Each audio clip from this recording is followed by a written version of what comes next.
San Francisco Library for August 17th, 2023. The time is 4:30. I'm Margot Schaub, and I serve as the Library Commission Affairs Analyst.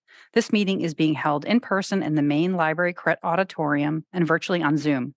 Members of the public can observe the meeting using the Zoom system by following the link in the library's event calendar or by calling 1-669-444-9171 and entering the meeting webinar number 826-8918-1339.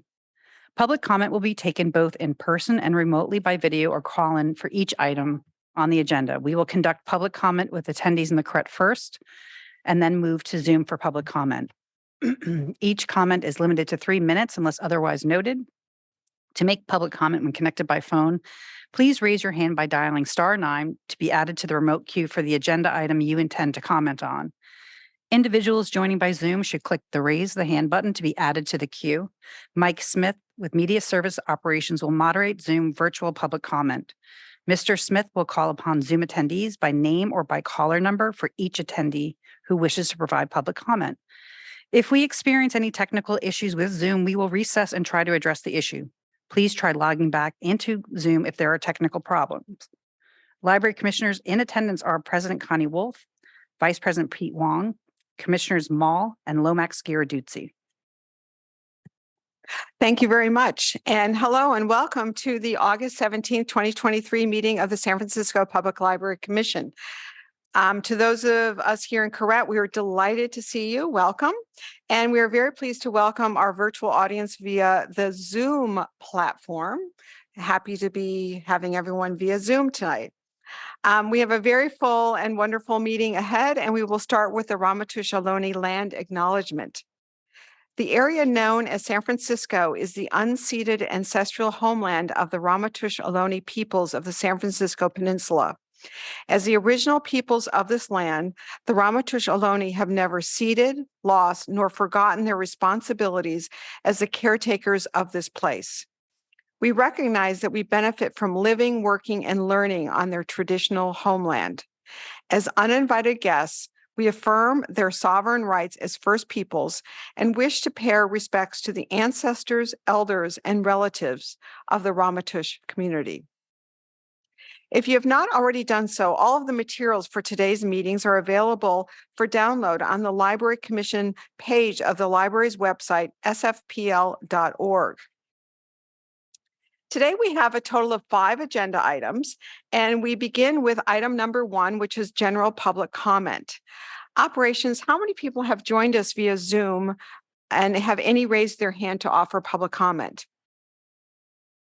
Madam President, at this time, we have 7 attendees for the Zoom, and no one has currently raised their hand for public comment. Thank you very much. We are going to begin this agenda item with public comment from members of the public present here in the Cret Auditorium. And afterwards, we will then take public comment from members of the public observing or listening via Zoom. So general public comment on agenda item number 1 is now open here in Cret Auditorium.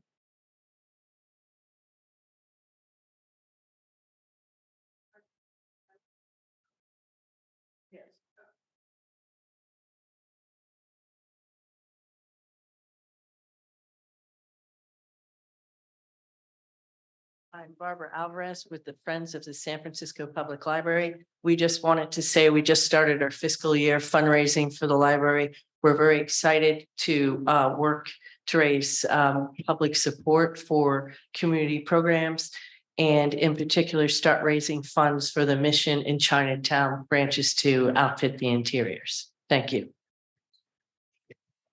Thank you. Hi, Commissioners. My name is Kate Lazarus. I'm on the board of the Friends of the Public Library. I just wanted to say hello and thank you since this is my first commission meeting. Looking forward to learning more and appreciate all of your service. The circulation report looked really interesting. I feel like maybe I'm the only one who hasn't read Prince Harry's book, so I'll give that some thought. Thank you very much. Thank you very much. Other public comment here in Cret Auditorium?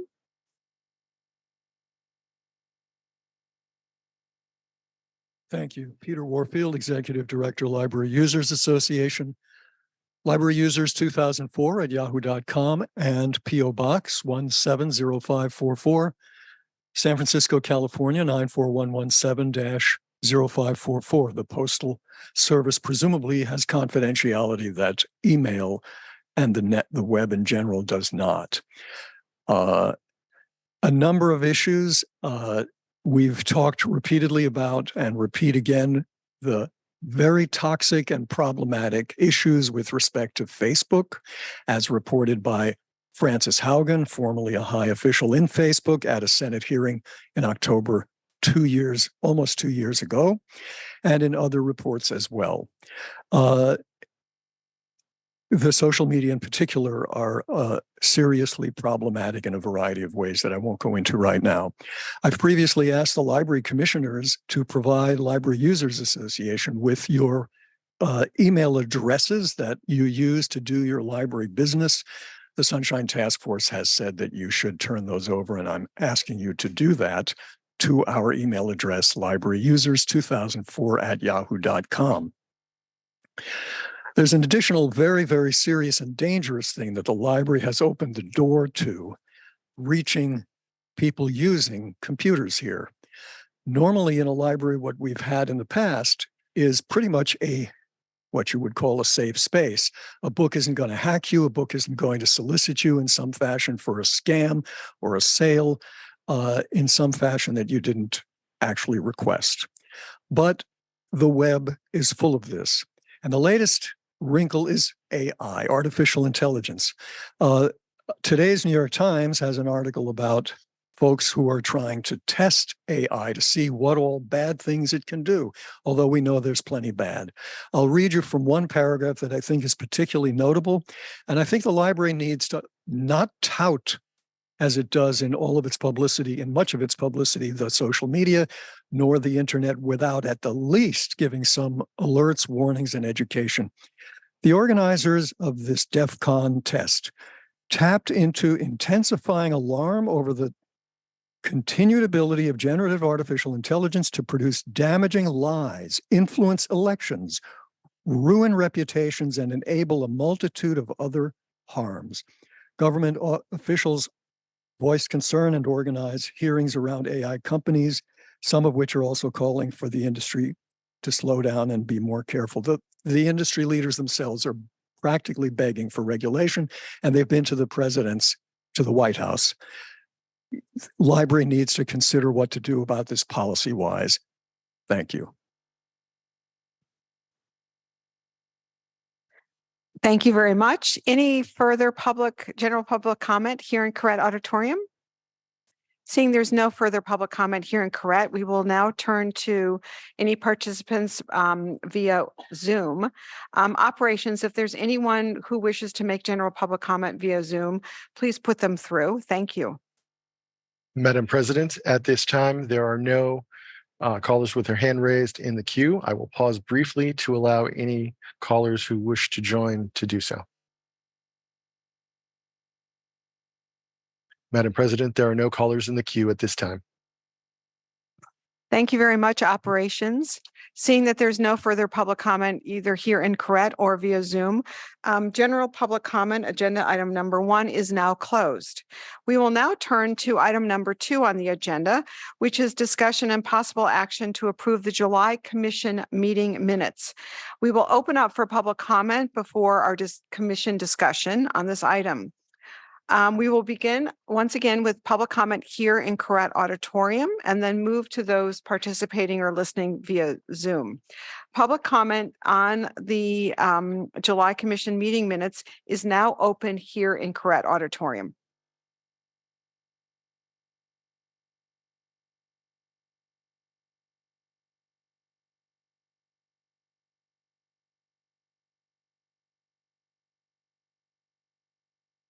Peter Warfield, Executive Director, Library Users Association. I don't know if can you hear me okay?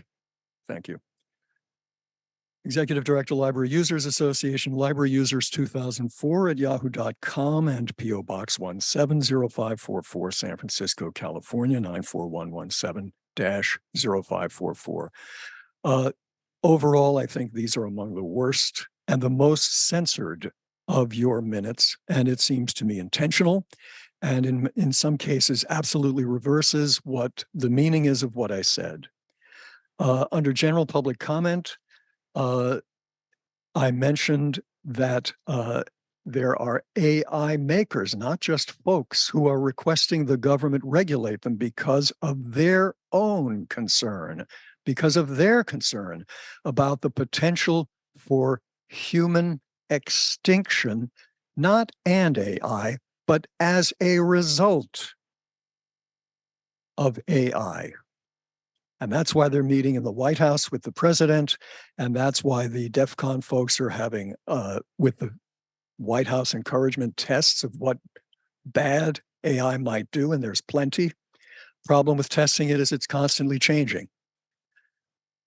So whatever they find today might not be the whole story or might change tomorrow. Under public comment for the minutes, I said that I was concerned about Wi-Fi on after hours. No. Turned off after hours at one location, Eureka Valley Harvey Milk Branch. And that was in response, unlike where other libraries don't get rid of books when they're pressured publicly from some minority or another. Here, when pressure has been applied by a local group of homeowners, presumably, and the supervisor, Mandelman, despite the library having done its own study showing no relation between Wi-Fi on or off and crime, or crime reports as I understand it, they shut it off at that location, specifically because people didn't want homeless people around. That's not in here at all. With respect to the strategic plan, I said the online version, not the version of the slogan of the library, but the strategic plan has no mention of the word book or books, materials, read or reading, joy, and so on. And the planners have gone halfway through the process without actually talking to the members of the public other than with pre-planned structured things like a questionnaire and possibly some focus groups. Thank you. Thank you. Any further public comment on item number 2 on the agenda here in Correct? Seeing that there's no further public comment here in Correct, operations, we will now turn to participants joining us via the Zoom link. If there's anyone with a raised hand, could you please put them through now? Thank you. Madam President, at this time that no one has raised their hand, I will pause briefly to allow anyone who wishes to do so to do so. Madam President, there are no callers who wish to comment at this time. Thank you very much, operations. Seeing that there's no further request for comment, public comment is now closed, and we move to the commission discussion and action on item number 2. Would someone like to make a motion to approve the minutes of the July commission meeting? I move. We have a motion from Commissioner Mall. Do we have a second? I second. We have a second from Commissioner Lomax-Garducci. And I will take the roll call. Commissioners, please say aye or no when I call your name. President Wolf. Aye. Vice President Huang. Aye. Commissioner Mall. Aye. Commissioner Lomax-Garducci. Aye. Commissioner Bolander. Aye. The motion passes unanimously. We now move on to item number 3.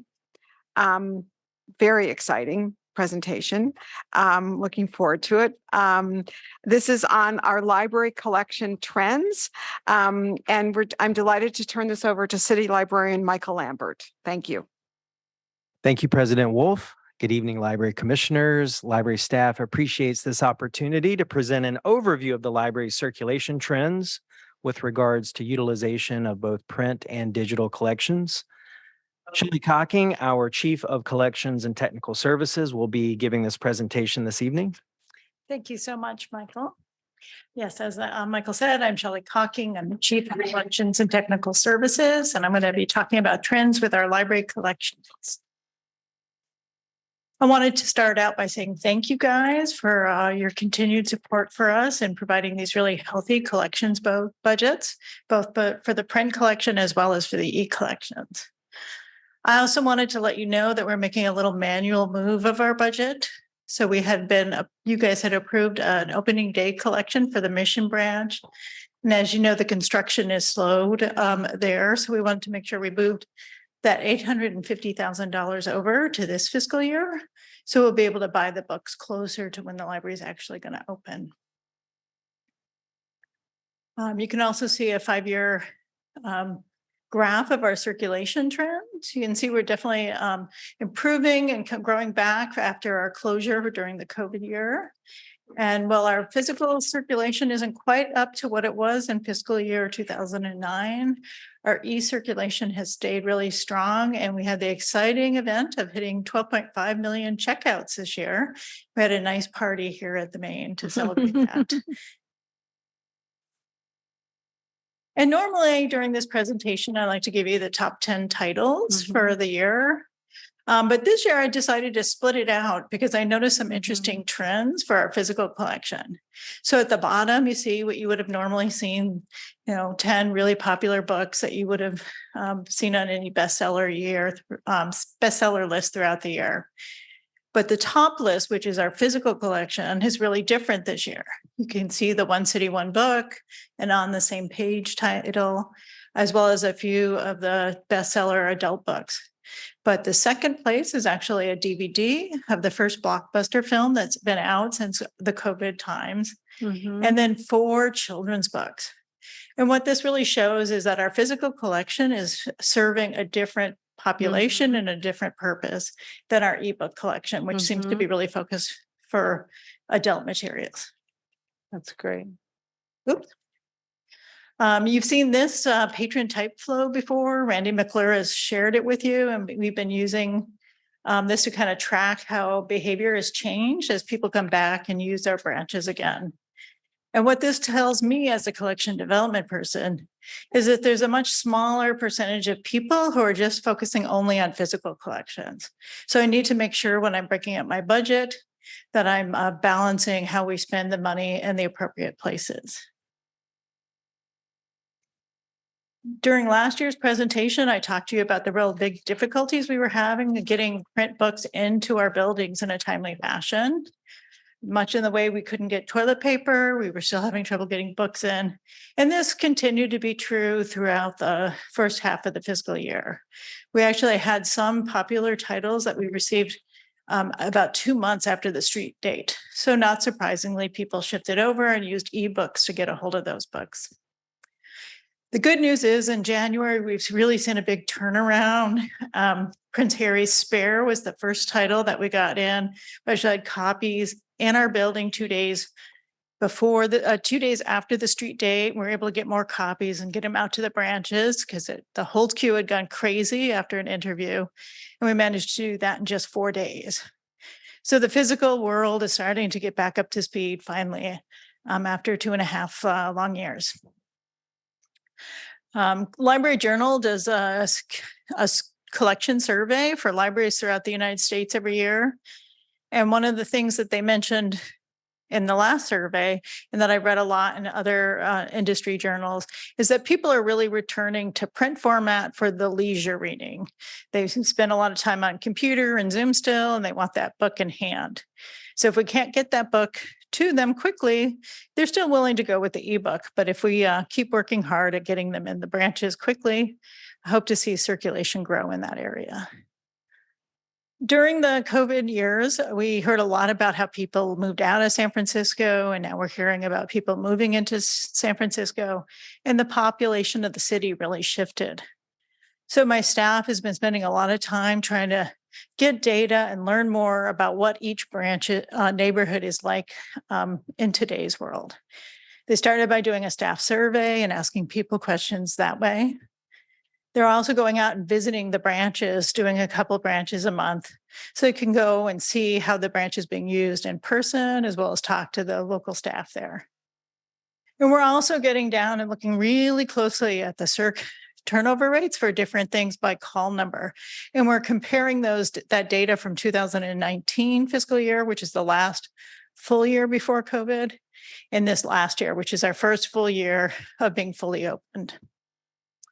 We were excited to be able to increase the number of holds we allow patrons to do. This is not only good for the patrons, but it's also really good for my staff.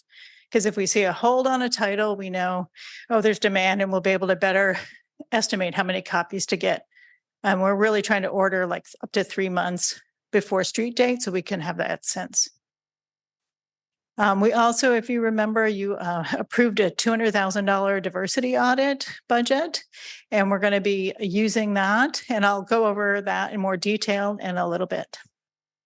But in general, we've been really trying to rethink how our branch collections are made up of and what changes we need to make now that we're back fully in service. And on this slide, I just wanted to use show you guys some of the statistics that we use. We consider these in addition to things we know that are happening in the industry. And for example, if we just thought about circulation overall and looked and compared the branch circulation from fiscal year 19 to now, we would see an overall drop of 14%. But we're not going to go through and cut our budgets evenly. We want to dig down and see where should be shifting the money around and make sure we're spending it on the right things. So not surprisingly, feature films is a big area that's been hit, not just because people have moved to streaming, but also because there just haven't been really big blockbusters in the theater up until maybe this last month. Yeah. With Barbie and Oppenheimer. So that's an area we moved money out of last year, but we'll be keeping a close eye on the industry because maybe we need to shift money back there again, because now we're certainly going to need to get a lot of copies of Barbie DVD. Audiobooks is a format that was really slowing pre-COVID. And then when COVID hit, it's like just plummeted. People find it's much easier to download an audiobook on their phone rather than try to carry around those really big cases with up to 13, 14 discs in them. So, the big question we have is how much longer are we going to keep buying this format? It might be something that goes the way of VHS tapes. We even now only buy about 4 copies for title, and we're only seeing an average of 2 circulations per copy a year. As you noticed in the top 10 for our physical collection, children's graphic novels have gone crazy. They're very popular. Their circulation is up 49%. We did shift a lot of money into that area and got lots of multiple copies. And this is actually the highest turnover I have ever seen I've been doing collection development since 1995 here in the library. DVDs was the former one with 13 checkouts on a year and during its heyday. And now children's graphic novels are going out 14 times a year on average, which is pretty amazing. Adult fiction continues to be down a little bit in the branches. We're kind of thinking that really probably has more to do with the fact that we couldn't get the books in the building in time. If they show up 2 months late, people have already probably gotten the ebook and had a chance at it. So we're continuing looking at there and trying to get those in a timely fashion. Vinyl is another big area of growth for us. We have 5 locations that we added that to. It still amazes me how popular it is. It's gone up 136%. So we're looking for more branches who want to add it. We have 3 volunteers. We'll be working with the chief of branches to see if we can actually fit the specialty furniture that they need somewhere in the branches and get them a collection over the next year. Trends in e-collection, as you saw, our eCirc is still up really strong. We did see a big growth, not surprisingly, when we closed for COVID, since that was our only collections people could get their hands on. Then we saw a 10% drop the next year as we reopened and people could actually get a hold of the physical collections again. This last year, we only saw a small growth of 4%. That's down a lot from previous years prior to COVID, where we would see 20 to 30% increases. So we're keeping an eye on that to see if it's just going to be a slow growth now or if we'll see spikes again. For e-learning, we added 2 new resources. Get Set Up is basically tech support for seniors, and that's a really nice product we have. Peterson's Test Prep, you might have heard of the print guides that they have out. And so we now have their database, which provides full access to all, high school and college type tests, as well as career and vocational tests. My China Roots, that's a really exciting new genealogy database. Ancestry has really had a limited access to records from China. So it's really great to be able to have this new database where you'd be able to research your family history, either in China or different areas where people may have immigrated to. We focused a lot on going with digital magazines this year. One thing that we found is now that we have more savvy patrons, being able to use our e-resources, we want to make sure we could provide material to them in those formats as well. So we purchased 150 additional titles on Flipster. And not only did we get popular titles, but we really used an equity lens when doing this and made sure we got a very diverse collection. And especially they had a lot of titles in Spanish that we added. Some of you may remember we used to have The Economist, but then RB Digital left the library market. We weren't able to get that electronically for a couple of years. Very excited that it's back. And Press Reader, which is our newspaper, a digital newspaper, international newspapers product, now has The Economist as well. We also considered getting archives of magazines going back to their full, from the beginning. Previously, the only way to get access to these is if you came down to the main and asked, let's say you wanted a volume from the 1930s National Geographic. You have to ask a staff person to go down and pull it out of storage and look at the issue in a big bound volume. Now we have 19 titles that you can get access to from home. And these are full scans of the pages. So you not only see the articles, but you see the advertisement and stuff from that time period, which is really what a lot of our patrons want to be able to see. And I'm going to end this area with a little preview. Many of you may already know about Access 360, which is one of our ebook platforms. They're going to relaunch with a new look and a new name coming in September, and it's going to be called Boundless, much in the way that Overdrive launched Libby a couple of years ago. And I bring this one up because I just wanted you to know that since we have this good, healthy budget that you provide us, we really work at having more than one platform for people to use. And that way we can ensure there's competition in the marketplace. So we have Hoopla, soon to be Boundless, and Overdrive as popular ebook platforms.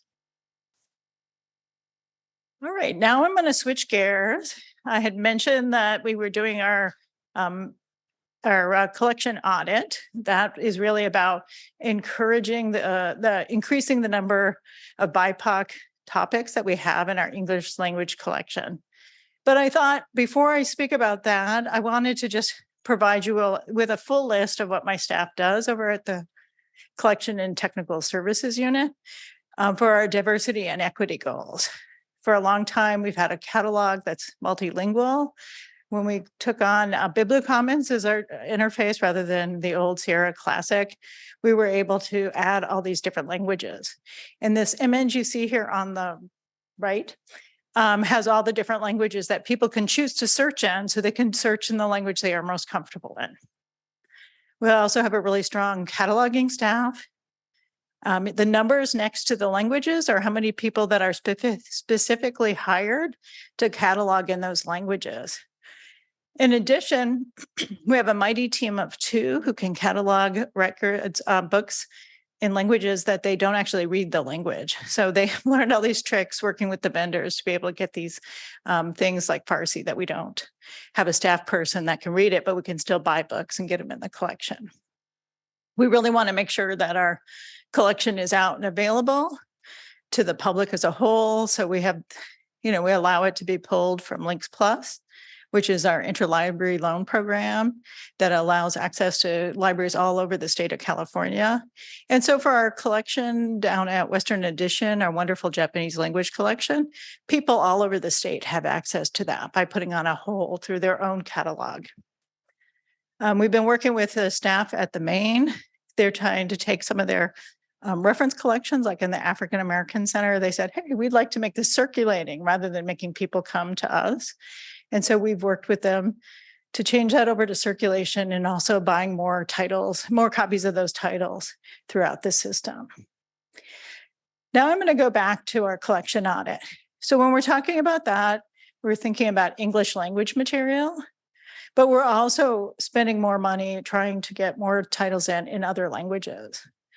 Two things we did this year that were pretty exciting is we finally were able to send staff to Barcelona and Guadalajara for book fairs. We sent them with a vendor and they were able to buy books there and bring them back into the United States and really increase the number of titles we had in Spanish.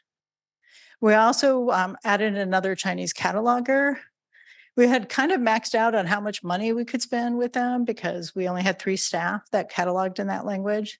And so we hired a 4th, and we hope to be able to increase the amount of titles we have throughout the system. When we're doing our research to see how we're doing with DEI titles, that's a term used in our industry that means diversity, equity, and inclusion. We have this wonderful product, Collection HQ. We've actually used Collection HQ back to, I think, 2012 to help with our collection maintenance. And they added this new module to their software that allows us to track how we're doing on different DEI topics throughout the system. So this is a top level view. And on the left, you can see what they mean by DEI. So it's all written out there for you. So you have a better idea of what we're trying to increase. The same product is really great because you can drill down and we can see how we're doing branch by branch. Here's an example of more of a top view, but I'm also drilling down and looking just at the Richmond branch. So we can see how we've been growing. You can see the year we reopened and all those books came back and we had to do a little bit extra weeding. So we dropped and then we bought new books as people started checking out again. One of the types of information we would really have wanted to be able to use to help us grow our collections in the right way is census data. But looking at the census data, the way the government puts it out, didn't really help us know, like, how does that translate to our service areas for each of our branches? So the RSA, Randy McClure and his team have worked on this lovely tool for us. And so now we can pick a branch neighborhood area, and they've pulled out the census blocks, which are about the size of a city block. So it's really finite information. And then we can select different topics. So here you can see I've picked race as the topic, and this will help us decide what we want for DEI titles in this neighborhood based on the racial makeup of Richmond neighborhood. And you can also look it up what the languages are spoken at home. And not only do they tell us what types of languages are spoken in the homes in Richmond, it also tells us if these are duolingual people or are they monolingual. So you can see the top line, the 7.6%, those Asian and Pacific Islander people have limited English. So that means we want to make sure we have a good, healthy collection in their native languages so they can read and watch movies in that language. And we also have a good population that can read both in their native language as well as in English. And so we want to make sure we have materials for both good DEI topics in English as well as more additional languages for them. So I know that was a lot of information to throw at you all at once, and I'm happy to answer any questions you might have and after the public comments. Thank you, Shelley. You really put the science in library science, and with Randy's team, he does the same with data science. So thank you very much. Thank you very much. That was an outstanding presentation, and I'm sure we'll have lots of questions and comments for you in the. But we're going to begin with public comment here in Correct Auditorium, and then move to public comment with our participants via the Zoom link. Public comment is now open here in Correct Auditorium.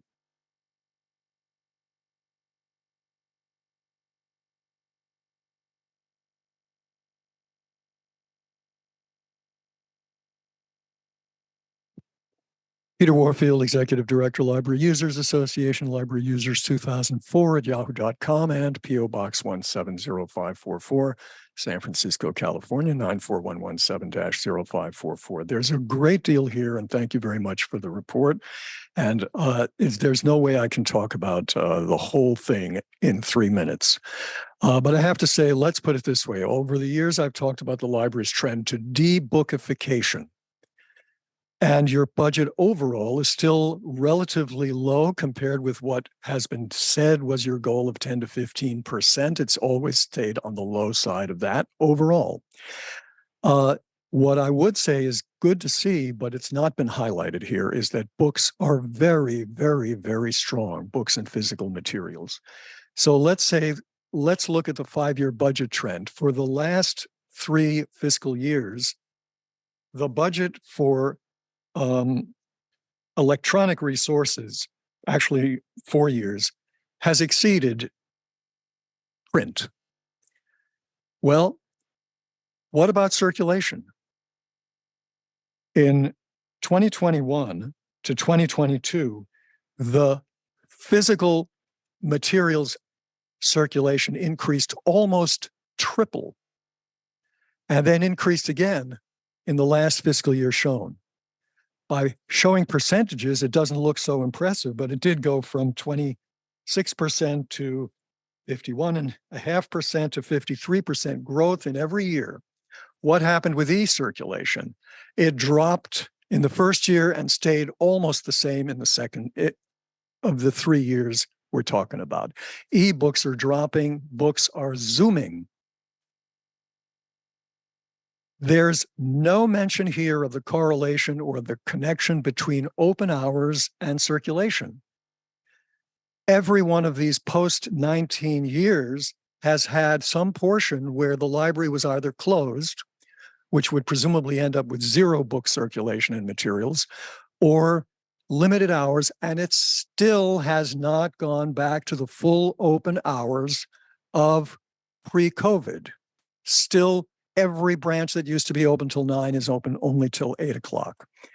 There's also the question of availability. I often see books that are not available except on a waiting list, and ebooks are available because you're spending all that money for availability. I sometimes see books only available, titles only available as e-titles. There's no information about the correlation. There's an issue of promptness into the collection.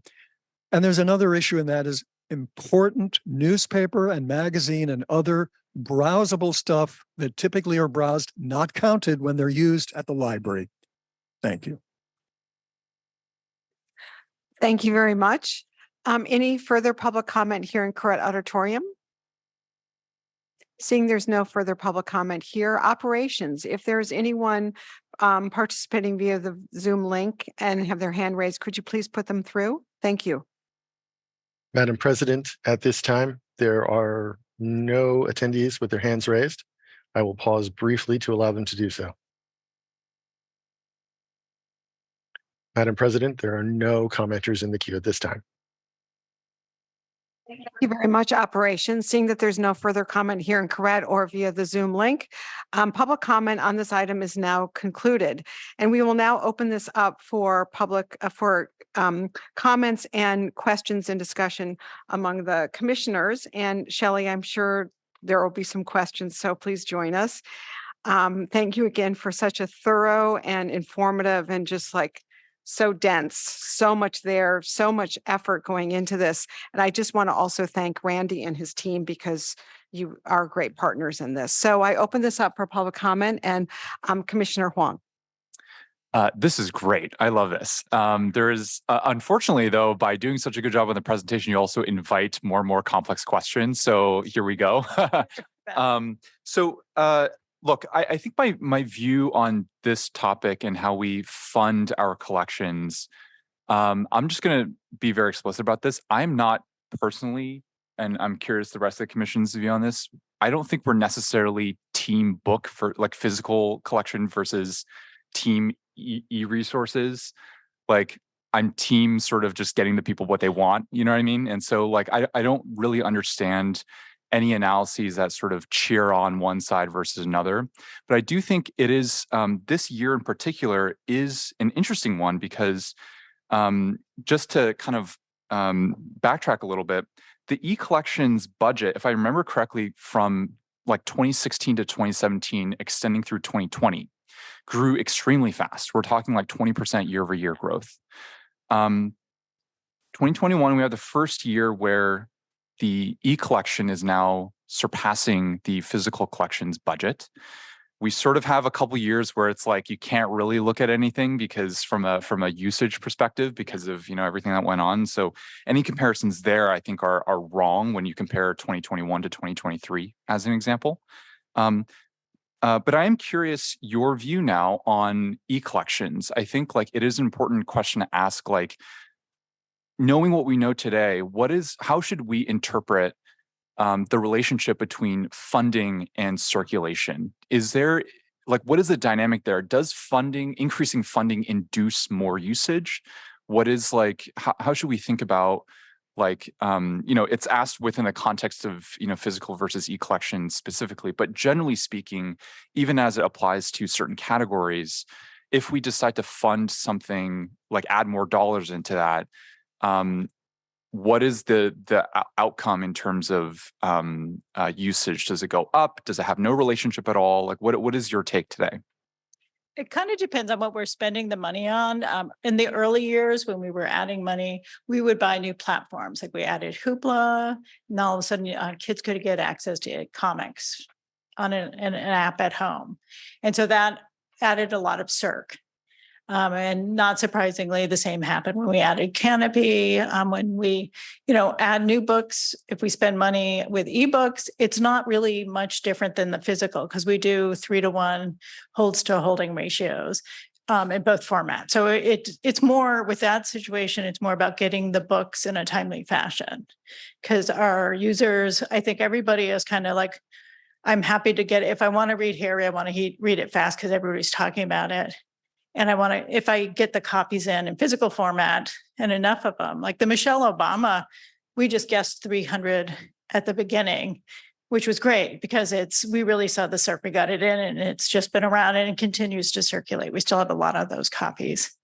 But we're not like this year, we're spending a lot of money on magazine archives, which don't actually get counted in the circ. So things that we spend money on, such as all of our wonderful reference databases, that China roots, that's money being spent, but it's not counted as eCirc. eCirc is just ebooks, e-audiobooks, e-magazines, e-movies, e-music. So, and there's certain formats like e-music, people just don't really want to come to the library for that because they have Spotify and Pandora. Mm-hmm. There's certain areas where we lost the physical circ and we're not gaining the e-circ for it. So I don't know if that really answered it, but it's year to year, it's different. And we added a lot of new platforms in the early years, which is why we really needed to add a lot of money. And now there's not really many new big products out there. China Roots, it was pretty inexpensive. The magazines are about $7,000 each. So interesting. Do you have a dollar efficiency metric internally? So when it comes to like, do you track, for example, like for this category or this type of product, like how many dollars we're effectively spending per circ? Well, for databases, we do because it's pretty straightforward. And we try to make sure that the cost per search is $4 or less. With ebooks, it's kind of impossible to do that because some publishers will charge you $9 for a copy, but it only lasts for a year. And then others will give it to you for life, but charge you $90 for the title. And that's one of the reasons why the costs are more expensive, because I don't remember any specific title, but the average physical book is about anywhere from $21 to $30 per copy, where the ebook version can be from Penguin Random House. We can be paying, $40 to $90 for it. Mm-hmm. E-audiobooks are very expensive. They're probably about $170. This is one of the things that worries me a little bit from a macro perspective. The publishers, pardon the language, but they're not very, yeah. Yeah. It's not very good. I do remember when the early days of ebooks and HarperCollins said, we're going to charge you, $21, but only allow it to circulate 26 times. And we thought, that's crazy. Ebooks don't go away. And now I think, oh, that's the perfect model, because that's probably what we get out of a physical book. And it seems like a fair model. Like we're Mhm. going to say charge you the same as the physical book and give you a similar circ. Yeah. And then if people don't use it, it'll stay there for years. I would love for us to this feels like the right moment to be developing more financial and operating discipline around this category. I just don't, well, not to say that we don't have it. It's more just out of abundance of concern of saying like the publishers are going to do what market forces tell them, and like I wouldn't want us to just be like rubber stamping a collections budget every year without that level of stuff, and I'm sure this is already on your agenda and you're already thinking about it. So rather than thinking about metrics, what we think about is how much, we have like our overdrive budget, we have a certain amount we can spend. And so like, this is your annual budget, make sure that you're only buying so many new titles for it, so your budget isn't overspent. So that's more of the way we do it. Like we don't do an exact amount per month, because September is always bigger because there's more titles. And then October and November are usually bigger because people have put holds on those titles. We have to get more copies. But we have, for an annual amount, it's like you have to stick with your budget. Yeah. And try to get control. The ones that we have more problem with is Hoopla and Canopy, because those are cost per use. And so when we had things like during the COVID closure, the school decided Hoopla was their new school library, didn't talk to us about it. And all of a sudden I had $200,000 more I had to pay. Like what? Yeah. Those kind of things can happen, but they've kind of settled out and we can anticipate what we're going to spend. And then we rein those in by how many circs they get, how many checkouts a month. So we do looks at what the average checkout is. So sometimes we'll go out, like Hoopla, gone out farther because we know most people are only going to check out up to 6 items. Yeah. So I can do some favors for those people want to spend a lot of time reading or watching TV on Hoopla, or kids who are just reading through every graphic novel we have on there. And that's okay, because it might only be, 100 people a month that are doing that. So each platform has their own metrics, and we're kind of really keeping track of it. Right. But it doesn't work in the same way that we do with the databases, that if our cost per circ is over this, we have to stop, because it's not apples to apples. We just try to this is how much we know we're going to spend, and we're going to kind of keep it reined in. And we might do better hold queues on Access 360, so people move over there to get off of overdrive for a little bit. Maybe promote them on the ferries so that they get more FaceTime with people and they start using that product. So we do it in a kind of different non-mathematical way. Gotcha. So cool. Thank you, Shelley. Sure. Thank you very much. Commissioner Bolander. Yeah, so thanks very much for the report. And I just wanted to continue on with Pete's analysis here. So just so I understand, it appears that ebooks are more expensive than books, or can be. Can be. Right. And that's because of evil publishers. And that's I said that, not you. So, okay. And so when we budget for this and we look at the obviously demand, like we're very focused on what the patrons want, and we provide that service. So it seems to me that it's just to Pete's point about managing that and getting an economic model that's going to make sense so we can plan better. So again, it's not just rubber stamping, but more importantly, I'm just curious if there's any kind of collective bargaining for making that a little bit cheaper for, because we've got budget, right? There's lots of other library systems that don't. It seems, well, again, we could go philosophically why it's, zero cost almost to do anything digital. And I understand they have to make money. Believe me, I'm an author. I get it. But you're not going to be a billionaire off being an author. But I mean, I was just, again, the economic models of how we can really go down and figure out how to balance this, because, it's important that there may be additional, resources we have to put towards it or move things around. But I do really think that, we are meeting the demand of the patron. It seems pretty clear. So when that's what every good business does, right? The customers want this, we give them this, full stop. And you're doing a great job at that. And I'm glad you're doing it and not me, because that's a hard job. So I just want to know if there's any kind of thoughts on that or ways to make this a little less onerous. Yeah, there has been a lot of there's been a lot of talk in the profession. There's been some states who have actually had lawsuits against the publishers. Maybe I'm looking at Michael, maybe he remembers. It all seems to be the old Northeast, my old stomping ground. That was the big lawsuits, but I think they've all kind of backed off at this point. Yeah, we're in a period of détente, I would say. So our trade group, the American Library Association, they've done some advocacy.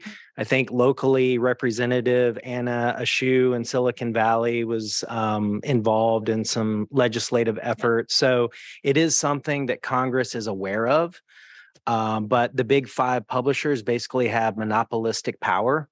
Yeah. And so our peers in the industry, they have nowhere near our relative buying power. So it is really a challenge. And I would just add to what Shelley said, at a high level, we spent 11% of our budget last year on collections, and that is in line with, the industry norms. But yeah, thank you. And there's also a young cooperative called the Palace Project, where a lot of libraries are getting together, including the state of California, and trying to negotiate different terms. So some publishers have done things like, we'll give it to you at this lower price, and you can have up to 30 checkouts, and we'll let 5 patrons have it at a time. And they're like negotiating all these kind of interesting different pricing models. So far, we haven't moved over to that because it requires you have yet another platform. And there's not really any of the big publishers. And we have a lot of platform fatigue amongst our users. But I am looking into, jumping in and I'm blanking on the name of the app we have to get. The Palace Project is the marketplace. Is that also the app name? I'm looking at Michael to help me there. Yeah. So we have Simply E. So if you want a universal, like I can use Access or Overdrive regardless of where it's at. But we're going to switch from that to go with this Palace Project.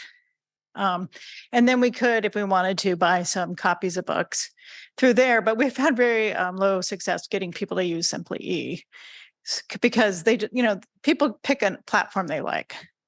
I'm an Access or Hoopla person because the hold queues are low in Access and I want things fast, or Hoopla because I want things immediately.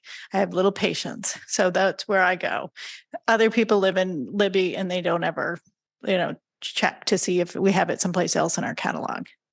But we do look at things like we bought a lot of copies early on. However, now it's been a year, Hoopla picked it up.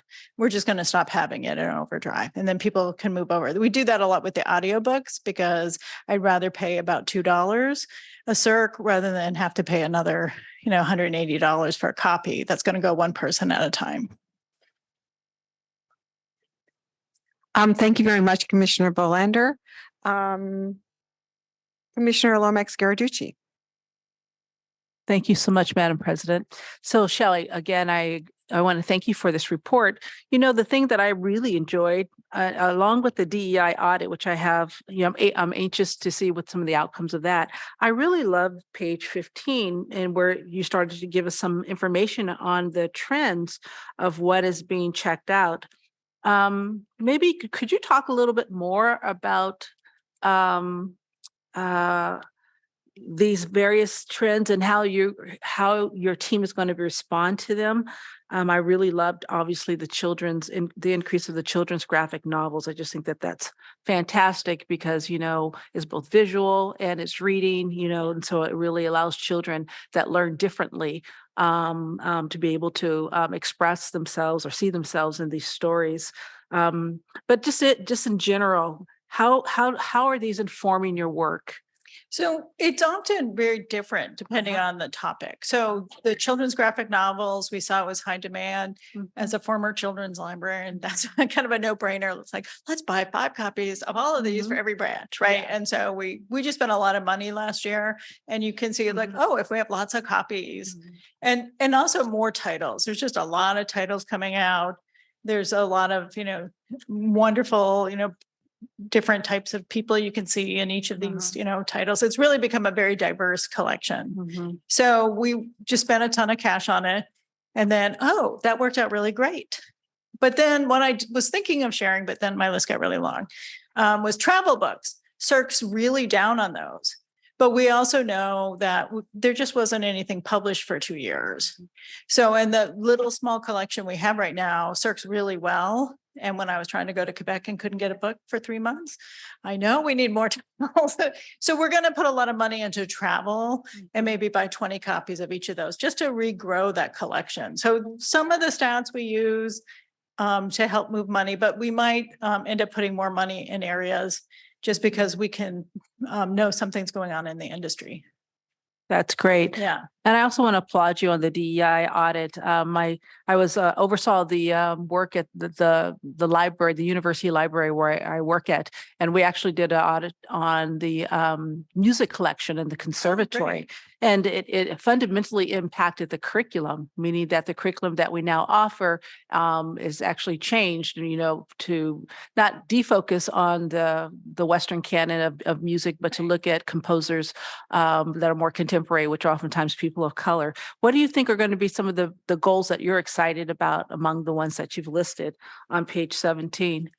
Well, so the way of our thinking about doing the audit has really changed. At first, we thought, oh, we're going to pick one group of people and buy more books for them. And then we'll pick a different group of people. And then we realized that's not how publishing works. We have to think about all the groups of people and work with a bunch of people at the main to find different titles for those areas. So we started with the African American Center.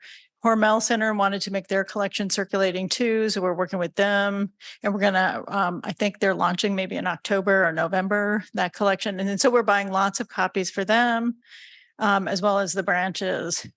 And one area, we've done really good with children's books. That's where I started my career in 1995 in the Children's Collection Development Office. And that was a topic back then. I remember, books like Everybody Eats Rice. We were making sure we got those for the collection, but that wasn't so much a focus for the adult collections. It was more about, what got a good review regardless. So that's the area of the collection I think we need to grow. Our literature collections, people really love poetry in this city, as we all know. So making sure we have a really diverse collection in that area and trying to find the right branch to put it in is our goal so that they will circulate. Because we find there's a lot more impulse purchasing, as you might think. That's what the graphic novels are about. There were copies on the shelf, so people took them. They're probably never going to put a hold on it, but if there's copies on the shelf, they'll take them. And so that's what we're hoping. And then people come in, they'll see themselves reflected in our collection. And, that's our goal. Great work. Thank you so much, Shelley. Thanks. Thank you very much. Any other further, Commissioner Lopez? Hi, thank you so much for everything. I really enjoyed the report on the multi-language collection. I do have a question on the graph on page 13, though. And just enlighten me because I don't know if I'm reading it correct. So on the top right-hand corner, books that haven't been returned. Is that? These are patrons who haven't come back. So I'm sorry, this is a patron view. Okay. So the column on the left-hand side are Okay. people who were active users before we closed for COVID. Okay. And then at the very top, there's the little green box, which are new people who weren't patrons back in 2020. And then how are they using our collection differently today? Okay. So I'm glad that you clarified that. So in terms of the returns, is there any data on, how, like, out of the physical books, because I know the ebooks are easy. They take them away from you. That, like, you don't even have to do anything, right? Like the next day, I'm like, whoops, yeah, by magic they disappear. But physical books, is that an issue? Is that an area of concern? Is that something that, that, because I know there's no fees. Right. But there is a bill. There's not a fee if you return it late, but there is a bill and you get stopped. And you Okay. get stopped from using our e-collections as well. So people are motivated to bring them back after they hit the bill Okay. status. And I don't have that information off the top of my head. Randy would be a good person to have present on that. We haven't done that in a while. But it's not too bad in terms of return rates. I know in general, because I used to work in borrower services, we worked hard to get campaign and get people to bring stuff back. And now without the fees, they're much more likely to return them, because if before, like, oh, I return them, but now I owe $5 for each thing I'm returning late. Now I know I can just go free as long as I get them back. That's really helped us. I would just add, we monitored that phenomenon when we eliminated overdue fines in 2019, and we did not see any increase in loss rate. Okay. Yeah. Good to know. Thanks. Yes. Kathy Del Neo had done a presentation. So maybe one of the old library commission meetings, you can go back and watch the video. People was good. Yeah. That's Yeah. good. People are good. Yeah. And if we don't charge them fees, there's no reason not to return it. So, Okay. Yeah. Sounds good. Thank you. Thank you very much. I had a couple of questions before we conclude. It was fantastic. So much data, but I'm curious, for example, with the DEI, if you turn to page 18, is this, and you have, you have articulated what some of your goals are, but this is all percentages at the top here. Do you have what does success look like to you in terms of percentages? that is a question everyone in our industry is asking, right? So we look at this and we go, well, did I do good? I don't know. And then we share data. There was a lot of directors that were passing around data from each other. And so I said, well, at least we have more than other people. So that's good. But it's kind of a hard thing to think about, because we might want more books from, people who wrote things in Africa or from those communities, but are they being published? Middle Eastern literature is one area. We just can't get enough of it published in English. So that's kind of frustrating to us, because we do have a community here. And just because we're not doing well with the numbers, it doesn't mean we're falling down. It just means the publishing industry is falling down. But it's definitely an area of growth for adult literature, which is great. There's a lot of publishers that put out imprints that are just focused on BIPOC communities. So that's great for us. And we have those, and we keep purchasing. Personally, I'm going to kind of look branch by branch and see if the numbers we have kind of correlate with the racial makeup for the neighborhood. If Richmond showed I had a huge African-American interest and hardly any, Asian interest, that would be a problem. So that's kind of how I'm thinking about if we're doing a good job or not, but we don't know yet. Nobody has done one for the publishing industry and saying, this is how many total titles you could possibly get. And some libraries have used services where they ask some of our vendors to provide recommendation lists. And when they get that, they find they're just getting a bunch of academic books recommended because they bought all the good ones that were in the regular publishing industry. So maybe they did fine. Yeah. Well, I just encourage you, these stats are fantastic, but also that personal, professional viewpoint of how do you measure success, I think is equally important to balance the data. Yeah. Because it's hard to know, well, in this era, what is the right thing? Yeah. And everyone asks that question. Yes. I mean, we're all struggling with that in our own industries, Right. but, and you kind of are just okay, well, that sounds good, but is it good? Right. I may have mentioned this on a different topic last month. The number one overriding measure of success in my mind is residents' level of satisfaction with our services. Yeah. And the controller's office, they have a biennial survey, and historically they've asked a specific question about residents' level of satisfaction with various aspects of library services, including collections. And historically, we've always been rated very high. In the most recent biennial survey, I understand they consolidated the survey to basically overall satisfaction with library services. So we can confirm that with Randy and his RSA shop.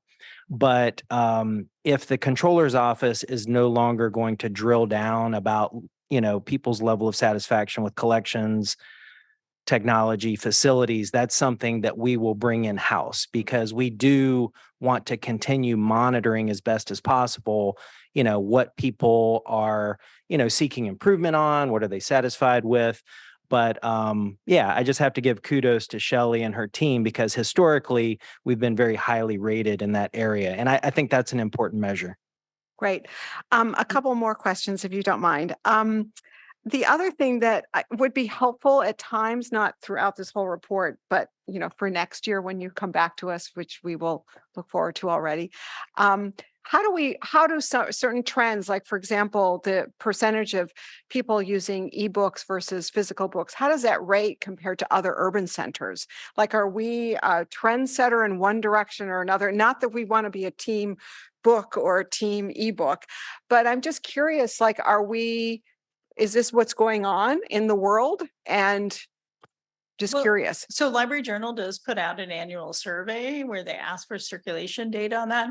But for us, it's not really a good comparison because of our budget. Yes. So we're really lucky we can do 3-to-1 turnover rates for ebooks because of their very high prices. Other libraries have up to 10 holds before they buy another copy. So some people might be having to wait a whole year before they get that ebook. So they're much more likely to go and check out a physical book because they probably have copies there. Right. So that's okay. Fine. Okay. We're in our own category.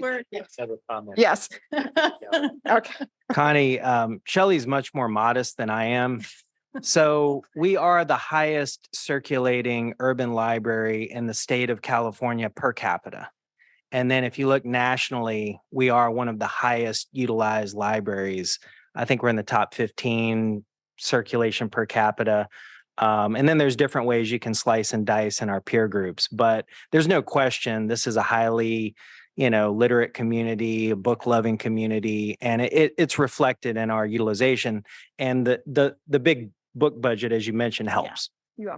I think I'm just kind of curious, and thank you for articulating that so nicely. And I really appreciate that. And I think I have one or two quick questions.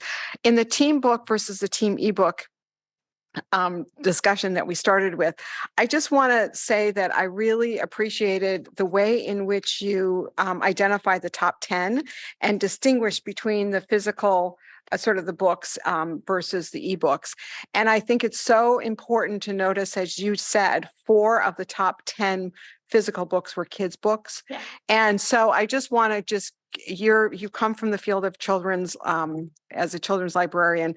The more we can have physical books in the hands of kids, the better it will be. And I just want to also say thank you for the time and effort you put into the free books, because that has been, we see that has been, that we're spending 1.3 million, and that has risen over the years from fiscal year 20.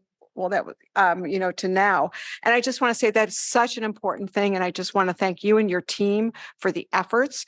And then finally, I just wanted to say that this is such great stats. And I'm just like, when you're learning about people not using their, returning to becoming a user of the library after the pandemic, you're drilling down at the branches and looking at usage, and just wanting to make sure that information is going out to your colleagues as tools to think through how to make things better in their communities and how to make the community members feel more engaged and connected and know that these resources are there. So the data is great, and the work you're doing, and I just want to be sure that's being disseminated to be action items. Yeah, we definitely did. We had a meeting with the branch managers and kind of went through this whole similar thing, but maybe in a little bit different way because they're librarians. And we talked about like looking at your circ versus your collection size and maybe rethinking biographies is an area that people kind of read them now at the beginning, and then they kind of sit. So maybe you can shrink that space, make more room for your children's graphic novels, something like that.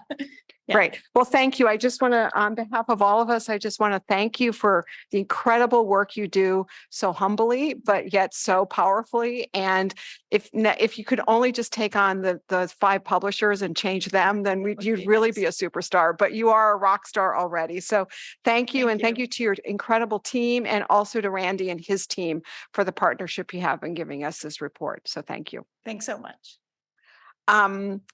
So now we turn to item number 4, which is a discussion on the city librarian's report. So once again, I turn this over to our city librarian, Michael Lambert. Thank you, President Wolf. We have a number of presentations this evening, and I'm pleased to introduce our first report. It's actually a nice segue from the previous presentation. Earlier this year, back in February, you all approved the FY 24-25 budget. As part of the city librarian's report, we're back this evening with an update on how that budget progressed through the Board of Supervisors and ultimately with sign off by the mayor. Our CFO, Mike Fernandez, is here to provide this budget update. Thank you, Michael. Good evening, commissioners, President Wolf, Vice President Wolf.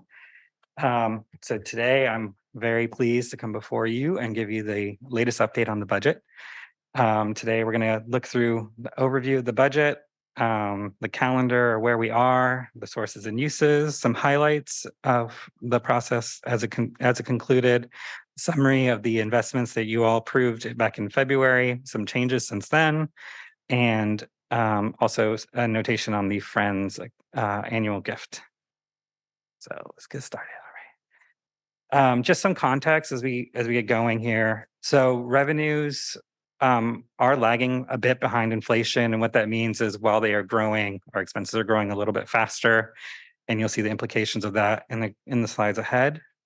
Other departments, so you know, as I briefed you in February, we're facing cuts and did have to make some significant cuts, which we did not have to do. We're insulated thanks to really the hard work of everyone at the library, staff, you all here present. All your hard work, as Michael had mentioned just a second ago, you know, we're annually rated very highly, and that love translated in, of course, to the LPF baseline being reestablished for the next 25 years, historic achievement.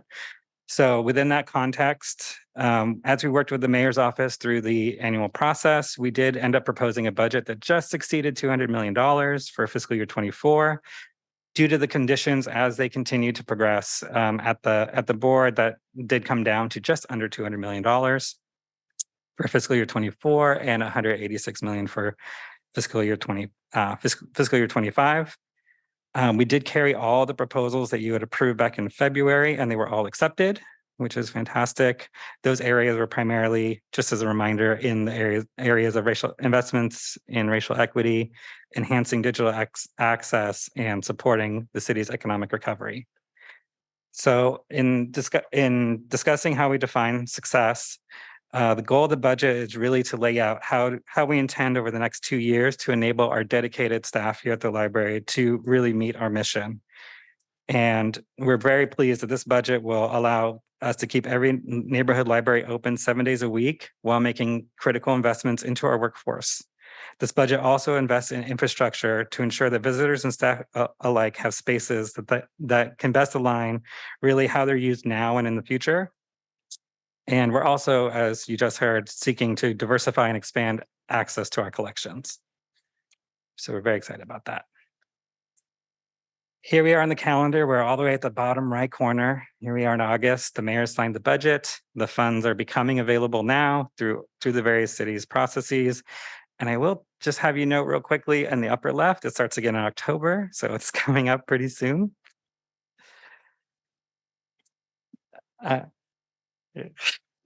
Pretty much. So approximately half of our budget, just for your reminder, does come from property tax. That's roughly half of the Library Preservation Fund. If there's any changes in the current year in revenue, we'll come back to you and update you at that time. And a little bit less than 1% of our budget does come from other sources. Now, I do have a little note here at the bottom. We're showing $199 million this year, in the annual appropriation ordinance, which is the legislation the board passes, they are showing a slightly higher amount due to the way the controller's office decided to put in the board of supervisors cuts, which you'll see in a little bit or a little bit larger. And so they are reflected a little bit differently in the annual appropriation ordinance, but we're not allowed to spend any of that money. So what you're seeing here is our true appropriation. This is what we're allowed to spend this year. On the expenditure side, of course, the budget is a reflection of our priorities. And really, number one investment year over year is staff, and it's not even close. It's a roughly 60%, a little bit lower. And that reflects that really, while we are a collection of things and we do really great work on programming and providing materials, and that's very crucial to everything we do, the library, although at the end of the day, really is an organization of people that really make all this happen, and the budget does reflect that. The capital and other one-time expenses tend to be cyclical. And as I mentioned last time I was here, it is pretty high in 24. You see that big jump from 23 to 24. And it does go back down in 25, which is why the budget went down quite a bit. On the lower right table, we are seeing the full-time equivalent positions. So FTE means full-time equivalents. Despite the financial outlook, I'm sure you've all been hearing in the news and everything else, we really did feel comfortable and confident in adding the new positions that we did, which equate to full-time equivalency of 13 new positions. So you'll see the jump from 23 to 25 is 13. The reason why 24 is a little bit lower is the city recognizes we can't hire people on July 1. So those are entered into the budget less than a full position, and then they just become full positions in 25. So some budget highlights for you. The strategic and budget priorities, we do as a team when we're going through the budget process, we do evaluate all the proposals we see really through this lens. And we are excited for the new strategic planning process that will be able to inform future cycles as we go. Really, the biggest new ongoing investment are the new positions. So just some quick highlights on those. We are bringing the health and safety associates off contract workers. They are coming in-house to the library. We're very excited about that. We saw a lot of demand for bookmobile services. And so we did respond to that demand and added those positions. So thank you again. We're able to expand security coverage to 7 days a week. We're better supporting our staff for implementing the racial equity action plan, so giving them some additional resources, as well as enhancing our audio-visual team to really put in that hybrid programming that we learned how to do over the last few years. And of course, the other large investments include those one-time capital investments. So here you can see really the same table that I brought to you back in February. The top table is a reflection of those investments that we brought to you to approve, and you did approve.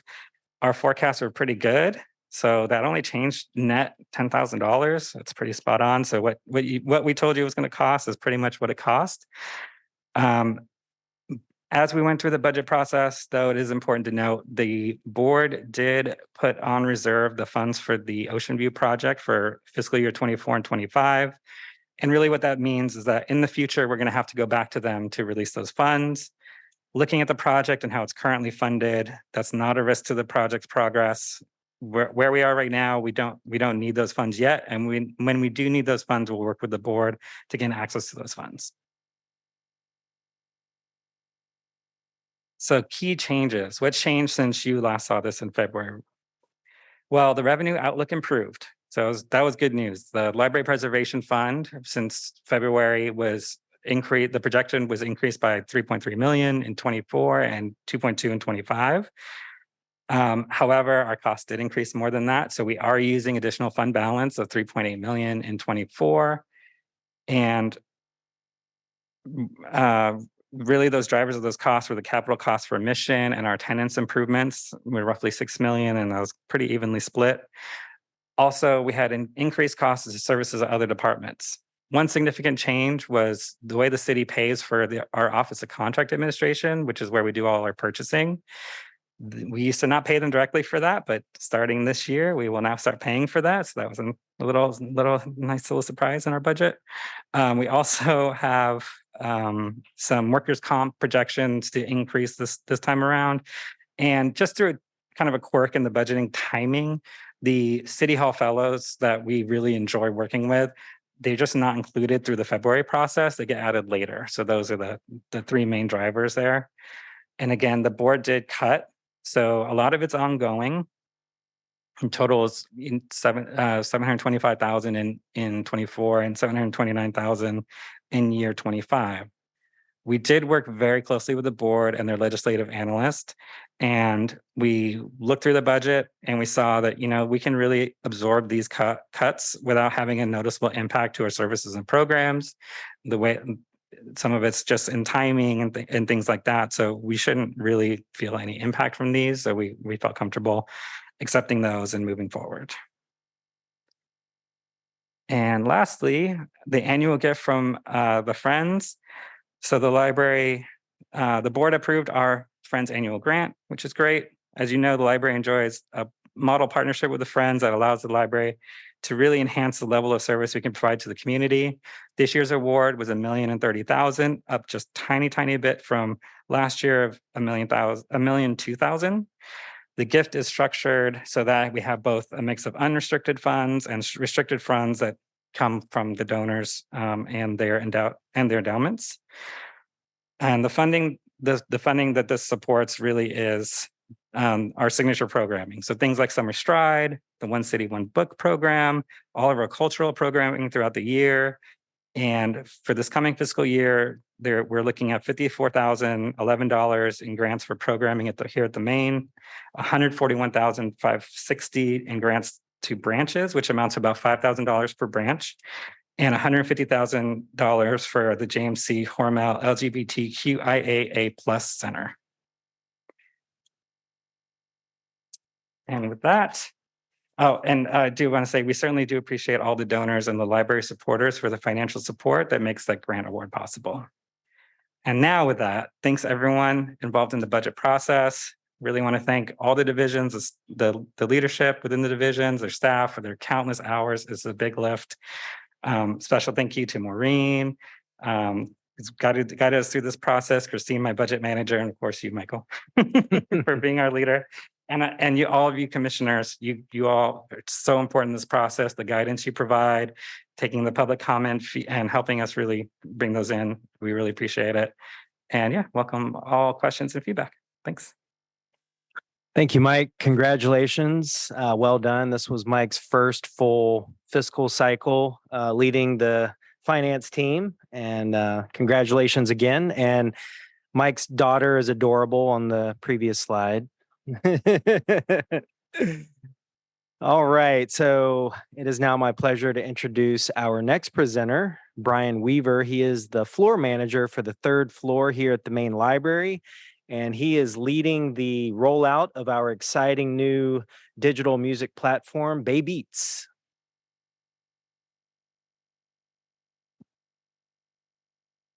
Hello, commissioners. Thank you very much for allowing me to speak today about Baybeats. Baybeats is a brand new online music collection that the library will launch in the fall, featuring the exciting, diverse sounds of the Bay Area musicians. It is powered by MusicCat, a platform created by Rabble, which is a company located in Madison, Wisconsin, which has designed its platform specifically with libraries in mind. The way it works is that local musicians submit their music to be included on the Baybeats website. Baybeats curators review the submissions and select the albums to be added to the collection. The artists whose music is selected receive a $250 honorarium for their album. And then once we launch the website, anyone interested in listening to Bay Area local music can stream it, while SFPL card holders have the additional option of downloading the music. You may recognize that image on the right of the slide. That was the central spotlight on the library's homepage from May 1st to July 31st, while we were accepting submissions for the first round ever of Baybeats. Bay Beats has been a long time coming. The first task force to work on this project was formed back in 2018. And that was after Rabble approached SFPL to let us know about their product. I was asked to be on that work group and at that time to explore the possibility of using MusicCat. And we contacted other libraries who had already started using it, like Nashville Public and Austin Public and Seattle Public. And we demoed the platform ourselves. We determined that we did indeed wanted to move forward with it. And so we came up with the Bay Beats name. We had a logo designed by our graphic design department, and we initiated and completed the city contract process to work with Rabble. And we established the Bay Beats website, baybeats.sfpl.org. But then, of course, the pandemic hit, the library closed, and many of us on the work group, including myself, were assigned to various disaster service work positions. And I didn't even return to work until June 2021. But last summer, the library resumed putting out its call throughout the system to join committees and task force, including the reformed Bay Beats task force. This time I was asked to be the chair, and I accepted. The response from staff was enthusiastic, with over 20 people across all classifications wanting to be on the task force. And then in October 2022, we had our first meeting. Our charge was to create a work plan to launch the site, which involved devising a marketing plan, creating the rules around the submission process for the musicians, formulating a selection process, including vetting criteria for the submissions received, and then, of course, actually launching the site and planning a corresponding event to celebrate the launch, which will hopefully happen this fall. Ultimately, we realized there would need to be two separate marketing campaigns, one for when we announced that we were accepting submissions. That happened earlier this year. And then another for when we launched the website after we finished reviewing the music and have selected the 100 albums that will be added to the collection and made available for streaming and download. Our marketing campaign must have worked. We received over 600 submissions. We weren't really sure what to expect, this being the first time doing this, but we consider this a big success. Success being that it's going to take us a long time to go through all those submissions. The image you're looking at here was provided to us by Rabble and shows where all the submissions came from. Early on, one of the decisions we had to make was how to define local. Does that mean just San Francisco? Does it mean San Francisco and Oakland? Does it mean all of Northern California? In the end, we settled on the 9 Bay Area counties as defined by the Association of Bay Area Counties, which is what is generally referred to as the Bay Area, all the counties that touch the Bay. In this image, the darker areas are where most submissions came from. And interestingly, you can see that the Mission District is the darkest. And we received 67 submissions from the Mission District. And though San Francisco in general is the city where most submissions came from, we also received a substantial amount from the East Bay and the rest of the Bay Area. This positive response was very heartening for me to see as someone who's been involved in the music scene for almost 30 years here in San Francisco.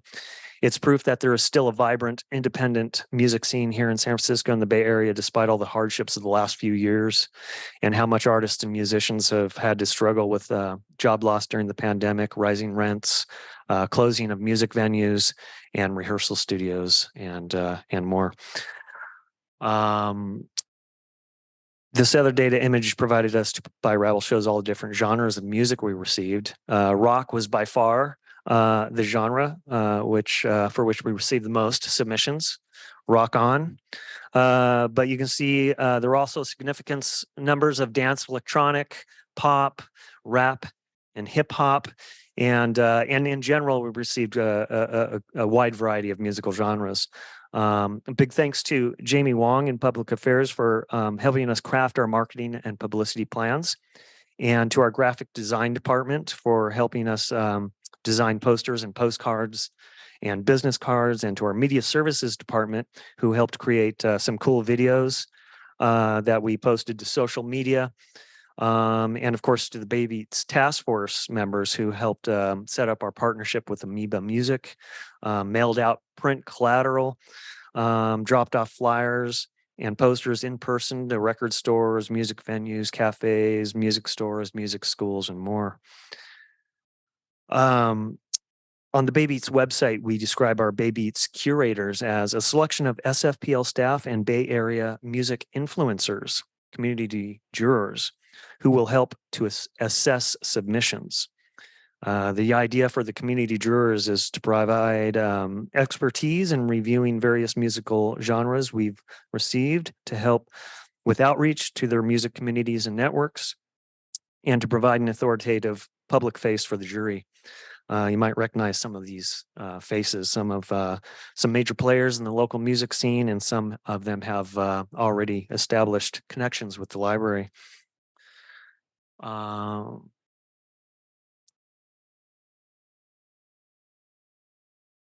Launching the site. So with the submissions round having closed on July 31st, the community jurors are currently helping us task force members review all the submissions.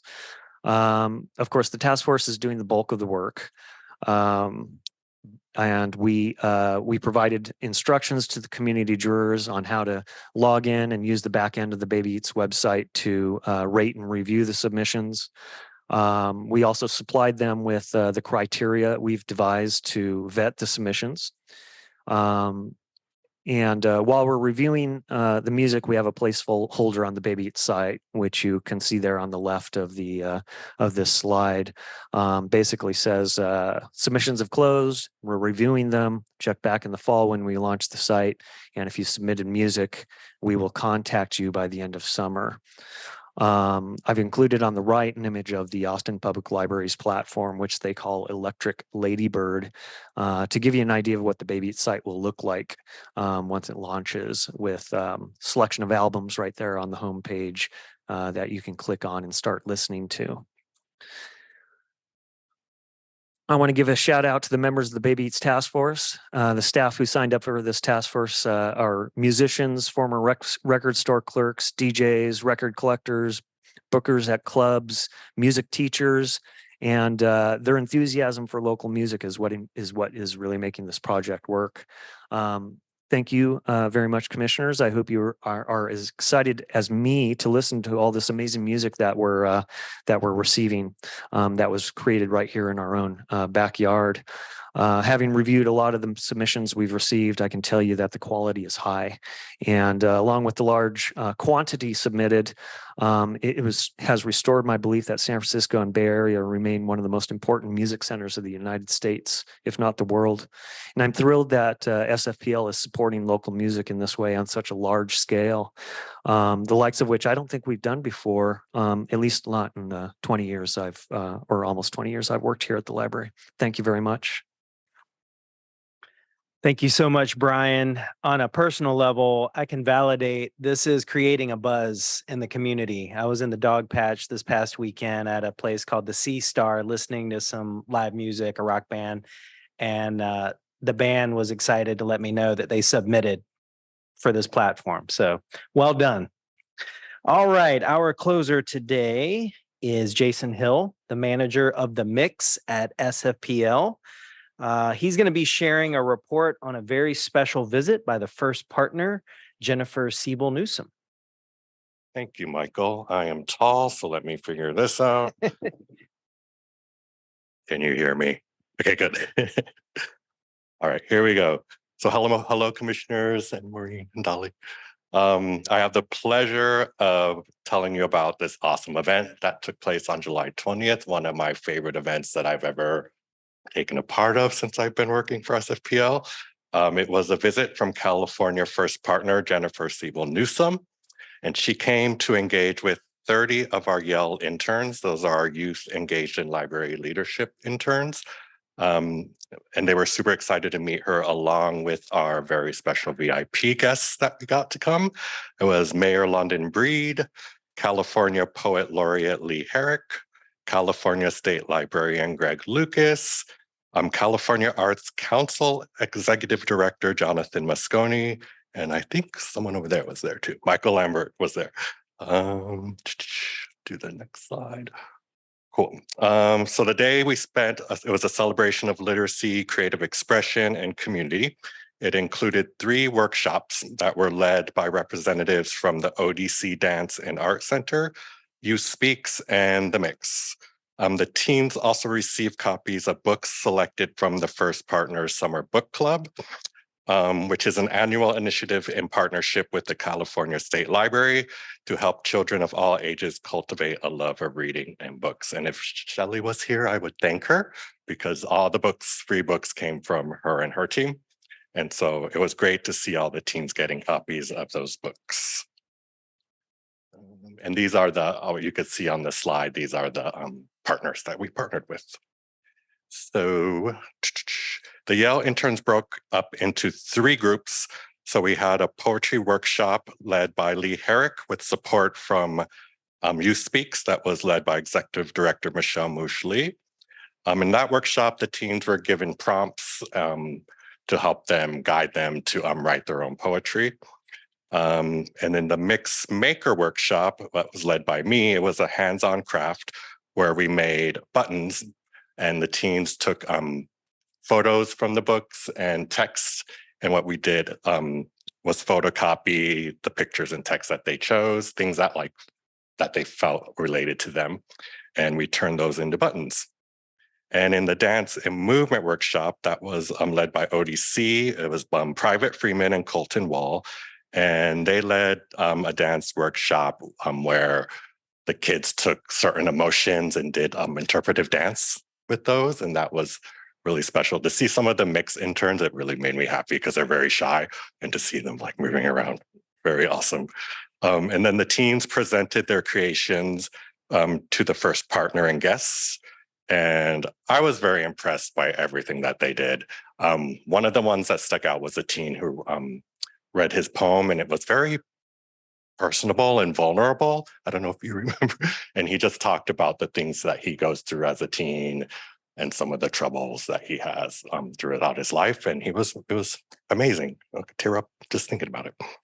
And very proud of them. They were awesome. Oops, sorry, that slide was supposed to be there. So we're going to go to the next slide. So it was really wonderful to see how fully engaged the First Partner was, along with all the teens. Everyone was engaged and present. I think everyone had a good time, if you can see from the photo here. And we see everyone there. It's great. And I'm just going to close with a few more pictures that you can see. We have our VIP guests up there.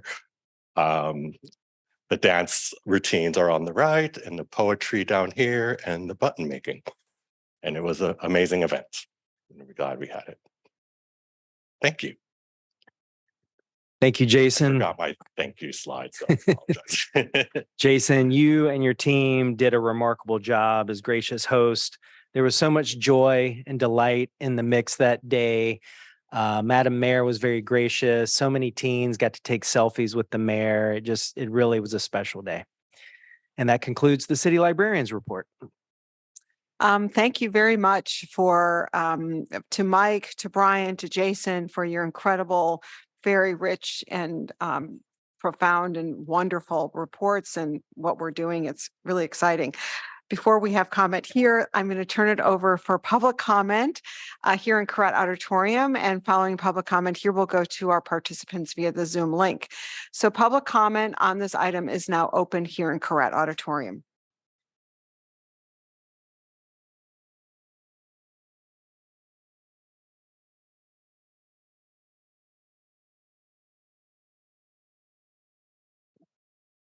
Peter Warfield, Executive Director, Library Users Association, Library Users 2004 at yahoo.com. and P.O. Box 170544, San Francisco, California, 94117-0544. So I'd like to suggest that maybe the vice chair would like to pay attention to what I'm saying. I only get 3 minutes and you have as much time as you want on any item.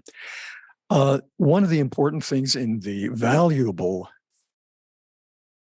and I think important slogan that the library has is free and equal access.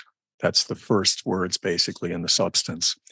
And one of the things that concerns me is that so much and more is not free and not equal. This is particularly true with all kinds of electronic access and materials. So ebooks are not the same as print books. And as far as team, the only team that I see in operation is the library touting constantly the internet, the social media, and the ebooks. There's constantly, how do you get with ebooks? What do you find ebooks? I don't see what does the library have in the wealth of material with books? How to look them up on a catalog, for example. I always remember last name, first name, and so on. There's nothing that really focuses on getting with books in the same way that you have for e-materials. E-materials can't so easily be shared as a book. E-materials you can't even access. There are ways, if you don't have the gear, whereas anybody can access a book. I think that the library could mitigate some of the problems that it has with free and equal access. So for example, you send weekly detailed updates on what's going on at the library, what the new hours might be, which branches has started opening another day. Nothing for the people on the mailing list who are not on your email list. How about a bulletin board, at least, that has a posting for what it is you send the electronically connected folks? I haven't seen that. When you want to look at a series of books, let's say by an author or on a topic, how to fix a leaky faucet, in the book world, you go to a shelf, you might look at 3, 4, 5, 10 books before selecting one. In the ebook version, basically you have to borrow those books, 10 books perhaps, to find the one that you really want to use. Famously, Ford years ago, the head of Ford said they can have any color as long as it's black. And when you have only ebooks, more and more titles are only ebooks, that's not free and equal access. I'm glad to hear there was some physical publicity here. Jennifer Siebel's bookmark had only a QR code. Thank you. Thank you for your comment. Any other further public comment here in Koret Auditorium? Seeing there's no further public comments here in Koret, we turn to operations. Operations, if there's anyone on the Zoom link who would like to make public comment, please put them forward. Madam President, at this time, there is no one in the Zoom who wishes to make public comment. I'll pause briefly to allow anyone who wishes to raise their hand. We have one caller. I will put them through.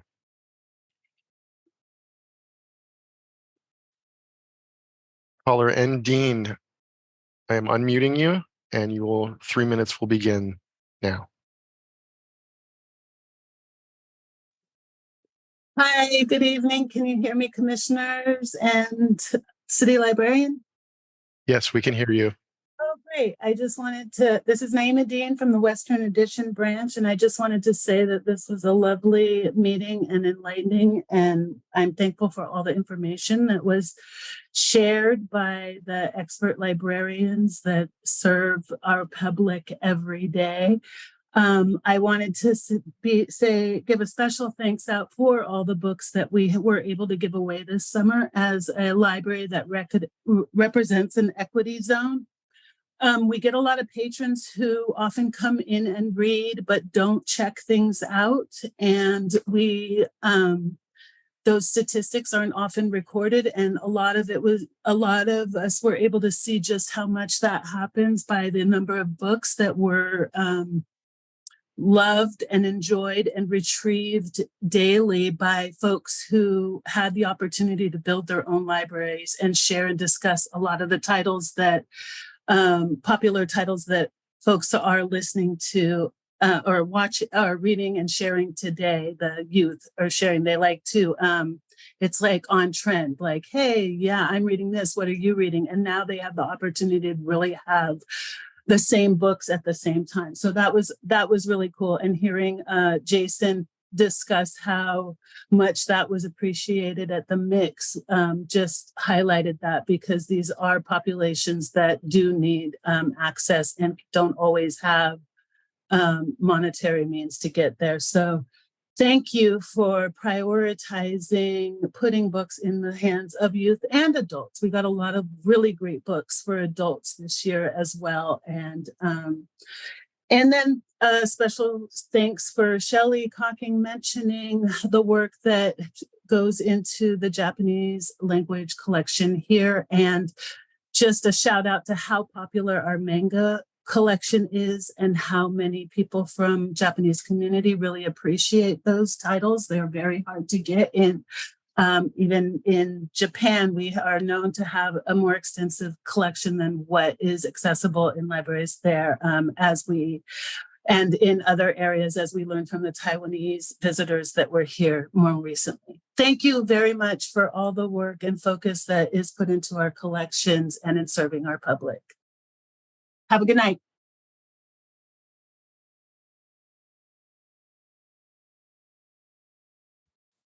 Madam President, there are no further callers at this time. Operations, thank you very much. And thank you for all the public comments. And public comment is now closed on this item. It will now turn to questions or comments from the commissioners regarding Mike's presentation on finance, Brian's presentation on Bay Beats, and Jason's presentation on the visit of the first partner. Commissioner Mull.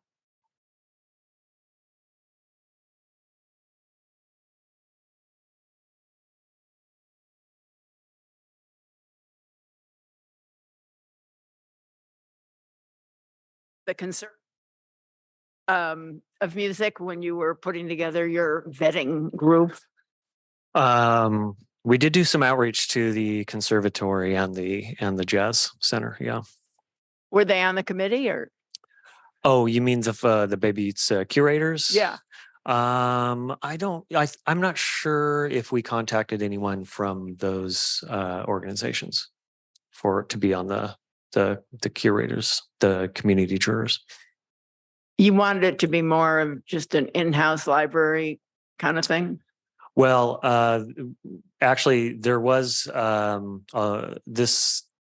was a lot of discussion about how many we should contact, how many we should have on the jury, and in the end, we decided on 12 community jurors, and the ones that we have, the one person that we have that would represent Western classical music is Hyoshin Na, and she has done musical programs here at the library before, so we do have a established connection with her, and yeah, I mean, in the future, we'll be doing. We hope to do this annually, and yeah, hopefully in the future we'll maybe have someone from the Jazz Center on the jury. That would be great. That would be fantastic. I mean, the only reason I ask, I live next door to the Jazz Center. Mm. And I'm aware of their outreach to local musicians, that we have such a wealth of music in the Bay Area. And it would be great for the library to do more, interchange with those organizations. Yeah. But I think it's a great idea, Bay Beats. Yeah. Hopefully next year we can do more outreach to those organizations for sure. Thank you, Commissioner Mull. Any other comments? Commissioner Lopez. Thank you, baby. It sounds exciting. I'm eager to hear some of the winners and, the submissions. I wonder if, and this is in the future, I'm just putting it up there, if you could also do it by category, by age too, like, because I feel that oftentimes I mean, it's a struggle to be a musician Mhm. and, but the younger generation oftentimes gets left out. So it's maybe, Oh, I was going to say the other way around.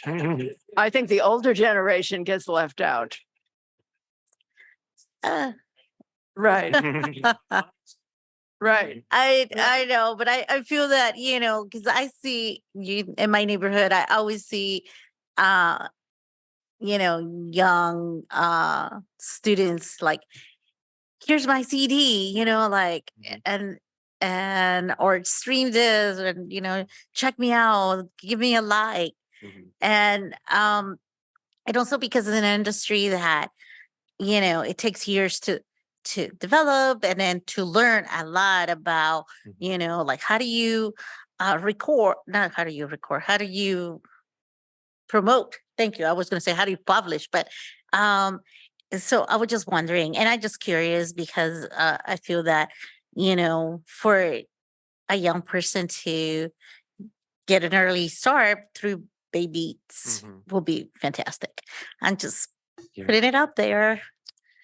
Yeah, I will say, having looked through a lot of the submissions, there is a diversity in age there. And actually, one of the things we thought about when we were first doing this is, should there be a cutoff like at 18? If we should allow for minors to submit, and in the end, I mean, we had to talk to this city attorney's office and all that, and we did get permission to allow for minors to submit, but it doesn't seem like there are a lot of maybe just a handful that are under 18. Yeah, I would say there's, even with the rock, there's a lot of aging rockers in there. So and some of the categories like country and folk are older, artists that are doing it. So yeah. And just another maybe any speculations as to why the mission seemed to be like very popular for this? Well, I used to live in the Mission for 17 years. I lived in the Mission. I know it's it is a very artistic district of San Francisco, one of the major centers of art and music. And having been part of that scene, I've lived it and experienced it, and it's great to see that that's still the case. Yeah, and I would say that's the reason, one of the reasons that's popular. Also, one of the members on the task force lives in that neighborhood. I was suspecting that they were all coming from his house, but yeah. Thank you. Any further comments? Oh, Commissioner Lomax Garducci. Very quickly, I just was interested in the honorarium. I know it's really important for artists to get their work out there. That's part of the whole process. Yeah. They participate so that others can engage. But talk to me a little bit about the honorarium. Obviously, this is a public institution, and it's for the greater good to share for communities in the Bay Area and worldwide. But talk to me a little bit about how you talk about that to the artists around the honorarium piece. Yeah, so we made it clear on our publicity materials that we were offering a $250 honorarium for their music, for an album's worth of music, and that amount was actually the amount that was recommended by the company Rabble, and is generally I think the average amount of what the other library systems that are using that platform offer. And yeah, I mean, there's some discussion amongst the task force members as to, is that a good amount? Is it too much? Is it too little? But some of the task force members know from experience of having their music on, like Spotify and other streaming services that you just get fractions of pennies on those things. And so and also, with the artists, they keep all the rights to their music. It's, they're not handing over any rights. The music does have to they have to own the rights to their music. It can't be something that's like owned by some, other company, record company or anything. And of course, they can always, if they do sell their music to some other company, they can take down the music from Bay Beats. And so, yeah, we in general, we thought it was a very fair amount. No, I think it is too. The issue is that it's really about them getting their music out because they keep all the intellectual property. And then hopefully someone will hear their music and they might actually have some other type of opportunities for collaboration or maybe other contractual agreement if that's something they're interested in. Yeah. I mean, that's the other aspect of it too is, I mean, in the very beginning, we were talking about, do artists, would they even want money? I mean, obviously they would want the money, but some artists just want their music out there. They just want it to be heard and to, like you said, just have that opportunity to have people hear it and listen to it and to get it out there and, maybe something happen with it. My last comment, and I know it's late night. There's something very important about being seen and heard in this whole process. And so the archival piece that the library is playing is really critical for people that who may never have had an opportunity outside of the circle of influence they had and might be small. So we just open people up to the world so others can hear voices and hear music that outside of something of this nature in a public realm would never have that opportunity. Yeah. And I think that is a thing that is very attractive to people to know that they're known and that a public institution like the San Francisco Public Library is also the place where their work, their art is now archived. Yeah, I agree. Thank you very much. I think that ends our comment. And I just want to say, Brian, thank you so much for your dedication, your leadership. I also want to thank the other 18 members of your task force who are dedicating enormous amount of time and effort. And please also thank the jurors on our behalf, the curators, for their time and effort to go through these 600. We really appreciate their participation. That's very important. So thank you. It's great to know about this, and I can't wait to start listening. And since we're all card members, we can download it and we don't have to worry. So it's a great aspect. So thank you. Thank you. Jason, we also want to thank you for your incredible leadership and what a joy you had. It was so clear from having the opportunity to really introduce the Yale participants to leadership and to know that they too can assume leadership roles in their future and understand the kind of opportunities that they have. So thank you for your dedication. And Mike, congratulations on 1 year and for shepherding all this through so well. It was a great presentation.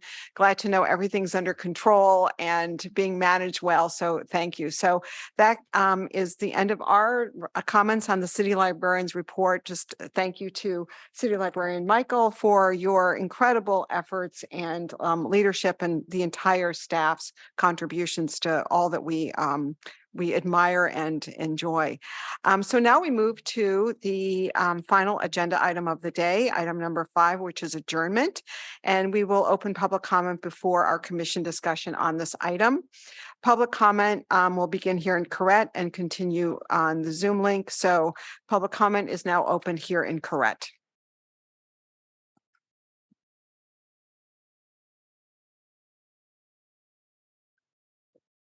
Peter Warfield, Executive Director, Library Users Association, Library Users 2004 at yahoo.com. And P.O. Box, P.O. Box 170544, San Francisco, California, 94117-0544.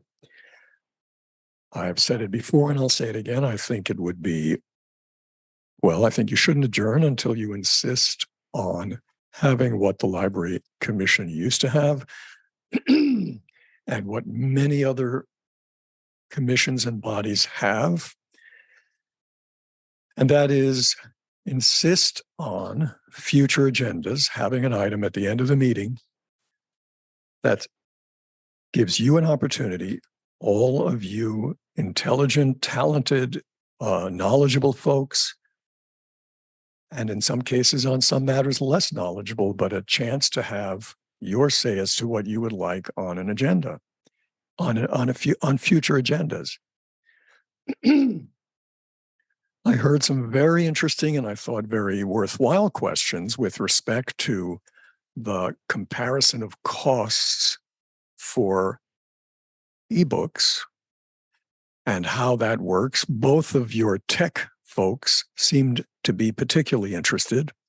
I think I heard something about evil publishers. I don't know about evil publishers, but I certainly think the costs and the cost per use and that sort of thing is a very valid question to ask.